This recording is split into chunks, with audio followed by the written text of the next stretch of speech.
So I study the impact of frailty in people living with cardiovascular disease. So really the idea is to, understand frailty in these people so that we can identify how to provide or better provide prevention and treatment strategies for cardiovascular disease.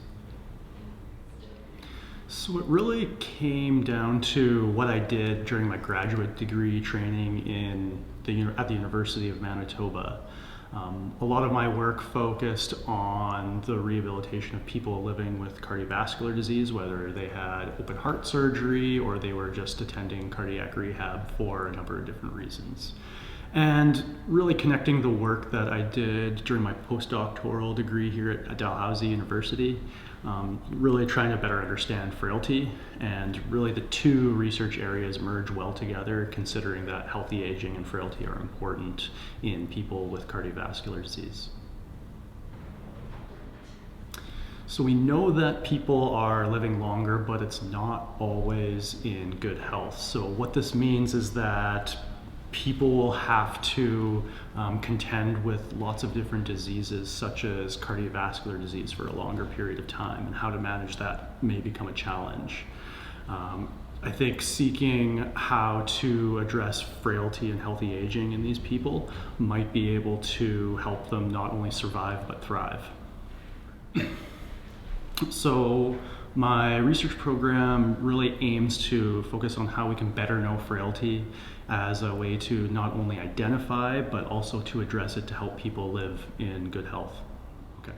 I use a number of different research methods. So for example, secondary analysis of epidemiological data sets like the Canadian Longitudinal Study on Aging. I do lots of work with clinical data sets in the same way. Also do some work, intervention work, doing clinical trials, and also knowledge synthesis methods such as systematic reviews. I do study frailty in a number of different ways, whether that's through self-report or routinely collected information from, say, a person's medical record, using laboratory measures as well as objective measures. I do some work with physical activity and sedentary behavior, so that can be either by questionnaire or using objective measures such as pedometers or accelerometers. So this came out of my PhD work. So during my graduate training at the University of Manitoba, I led a lot of projects, but there wasn't one that I necessarily conceptualized. So some of the work I did was better understanding how patterns of physical activity and sedentary time may affect frailty. So it was really the conceptualization of it that connected with me, because it was recognized by other people in the field, and it also made me feel confident in my ability to be an independent researcher. The most important characteristic I look for is someone who I would deem to be hardworking. Lots of other things fall into place throughout the growth during their graduate degree training. I also look at, are they able to work independently?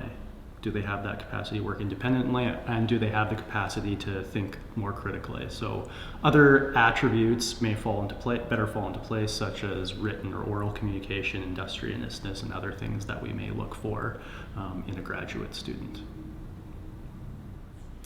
I think research advisors such as myself appreciate when a prospective student does their homework on someone such as myself. I think gives the student a better idea of, are there any potential synergies between their research interests and what someone such as myself does. I also appreciate that they've dug a little bit deeper into what I do, so that makes me think that they're motivated to do graduate studies. I like to think that I provide a good mentor-mentee experience. So the last stop isn't graduate studies for students. So one of the things I really like to push for is providing opportunities that's outside of their graduate degree training to help set them up for success when they actually graduate, whether it's from their master's degree or PhD. I think Dalhousie is a good place to work because there are plenty of opportunities to work with experts in health and other fields at Dalhousie, so there's plenty of mentor experience, not just from myself, but others as well. And there's plenty of opportunities to network with peers and make new friends. Within the school, I think we have a growing recognition for our research program, and this is really exemplified by the fact that we're recruiting very high level students into the program. And I think we have plenty of experts being recruited into the school as well. So I think many of those things point towards a very successful and strong research program. Do you have a useless talent? And if you do, what is it? I can hammer with both my left and my right hand. What's your favorite random fact? Oh, I had this mnemonic to learn about, so I took medieval history when I was in my undergrad, when I wanted to be a gym teacher, and did a minor in history. So my friend and I, we came up with ways to learn about dates. So one of the leaders in the Roman Empire was Clovis. So we learned about when he was born, or when he ruled, and when he died. So we always said that Clovis had fun in 481, and in 511 he went to heaven.